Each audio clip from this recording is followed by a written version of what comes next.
right, I'm excited. We're going for a drive. We are not in my 124 Spider, but we are in a convertible rear-wheel drive, two-seater, soft top, little sports car. Why is that? Well, I had to get another car. As most of you guys know, I'm going through a lot of health stuff and I'm selling 3 cars. The most expensive one already sold, which was the Evo 10. And I wanted to get into a very affordable car, which was a Honda Prelude. But I've been getting the runaround from a bunch of Prelude owners, cash in hand, ready to buy. So instead, we're gonna change the view real quick. Hopefully that other camera's working. We are in a Honda S2000. I've owned one before. I absolutely love this car. I am so happy I was able to get back into one. It was much more affordable, obviously, than the Evo that I sold because that was very built. There was a lot of money put into that. And this one is completely stock. Completely stock, besides, you know, a little over here upgraded for the Bluetooth audio. But everything else is stock. It's a 2008 with 28,000 miles on it. Just under 29, still has 28,000 miles. I just got it yesterday. Just went to the DMV this morning to get plates. This is my first drive. Don't even know, again, this was unplanned. A lot of my videos are unplanned. It's just me going out driving, talking, showing you guys the car. I don't even have any outside footage of the car. I'm hoping I can get some when I'm in the middle of this drive and then just kind of put some footage over it. Because as of this moment, I don't even have any photos or any videos or whatever because it rained. It just stopped for a little bit and then it's supposed to rain again, so I'm trying to squeeze in this first drive before it rains again so I can hopefully get some videos. And this shifter, you know it, if you're a car enthusiast, you know people use this as like that pedigree of, oh, you know, the S2000, or even now, like new cars nowadays, oh, it's almost as good as the S2000. Like almost as good as a car that's 20 years old. That says something. And now that I have one again, because I did own a 2005 S2000 years ago that I regretted selling, I gotta say, I'm so happy about this. Now, is it similar to my 124 Spider? The car itself is, in the sense that you're in a little tiny rear-wheel drive, two-seater convertible. People can't drive over here. But other than that, I don't care. It is a night and day difference. I know that. I still haven't driven it that much. I know it because I've owned it. The power delivery is completely different.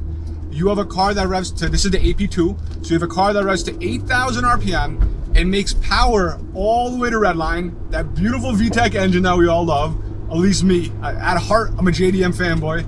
First car was a Prelude, had 3 Evos, had 2 RSX Type S's, had an S2000, you know. I love my JDM cars. The 124 Spider, absolutely love that and adore it. And the reason why I got it was because I was debating on an S2000 or a 124. And at the time, the 124, I love the looks, I love the turbo, modifications, you can make more power with it. You are limited with that 1.4 liter. And it feels super punchy around town.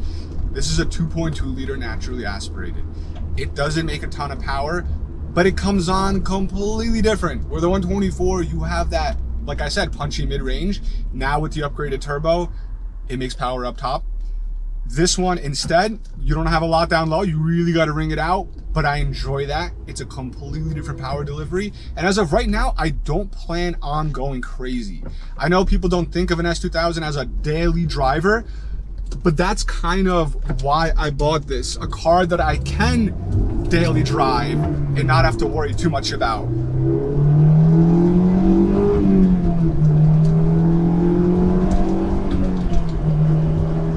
Oh my God, I love this. Wow. So like I said, for me, I'm okay daily driving this. I don't drive a lot anyway. The 124 is sitting under a cover. It's got a vinyl wrap on it, a bunch of carbon on it. It's modified a lot. You always gotta worry about things going wrong maybe.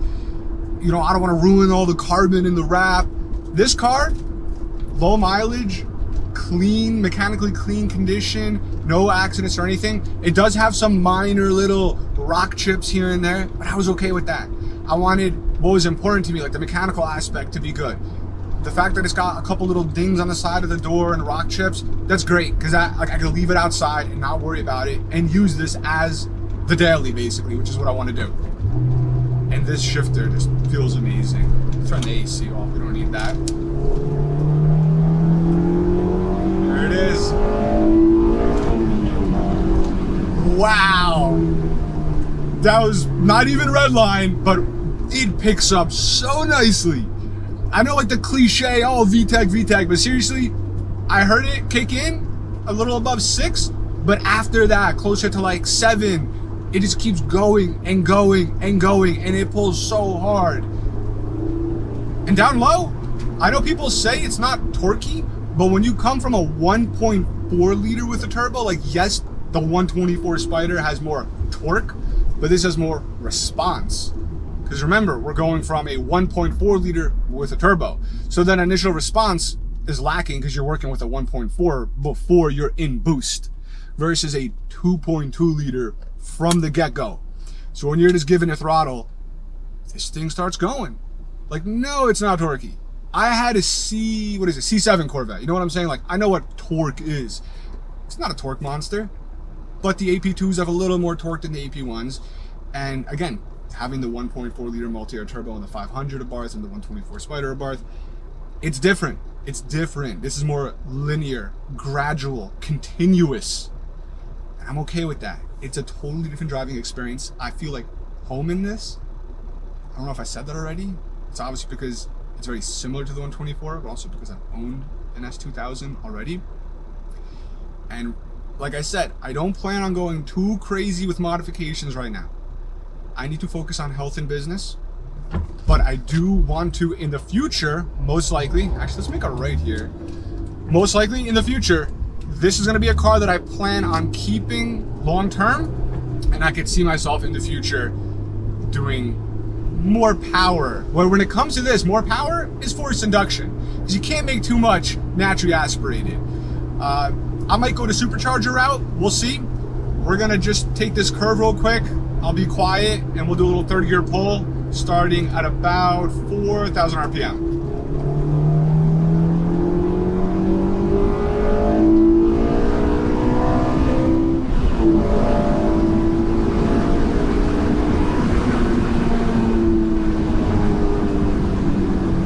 That feels amazing and sounds amazing. I don't know how the audio is coming up. Wow. Oh, that feels and sounds so good. I am so happy to be back in an S2000. I hope you guys are excited to see more content on this. Like I said, I have plans for it. It's not going to be right away. We're going to do some mic'd up. I do a lot of, if you're new to the channel, if you don't, you know, the people who have been following this channel know, I do some pretty cool things where I put microphones under the engine bay, by the exhaust. So as I upgrade the car, we're going to really be able to visually and audibly hear the difference and get some really sweet sounds. I'll probably throw in a clip of like my other cars. You hear some pretty sweet turbo sounds coming out of those.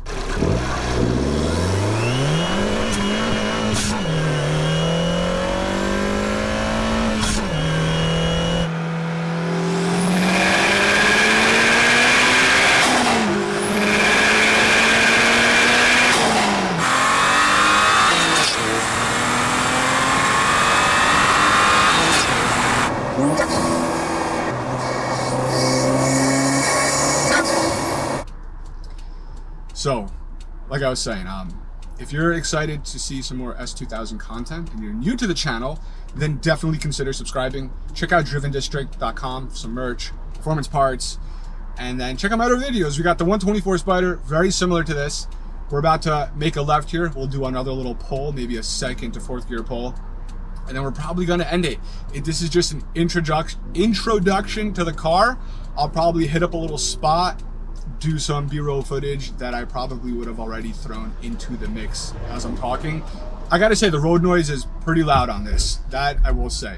And I still am amazed by this shifter. It's amazing.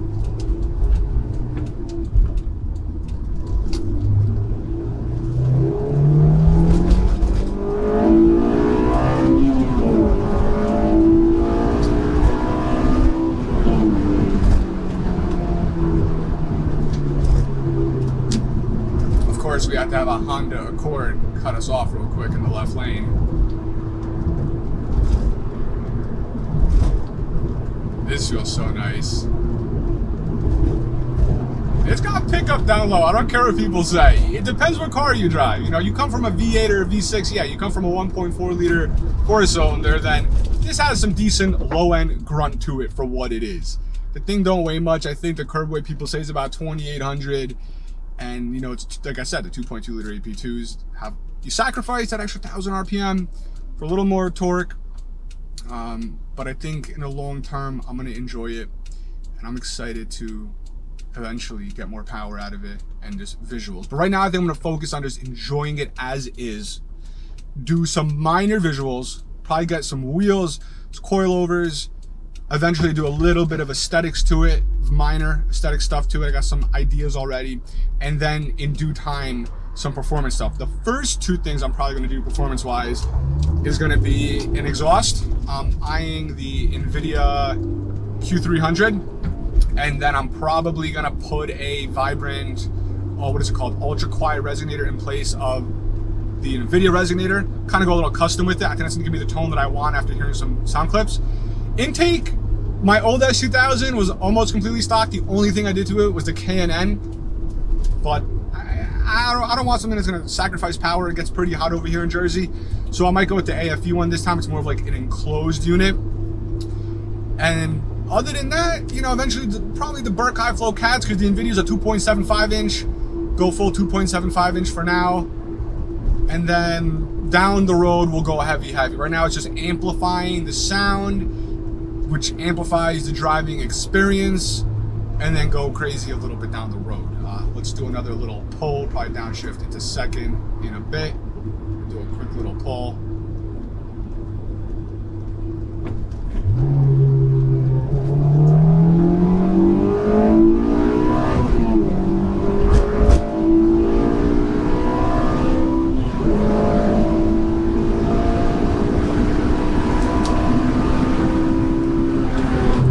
This thing sounds so nice inside.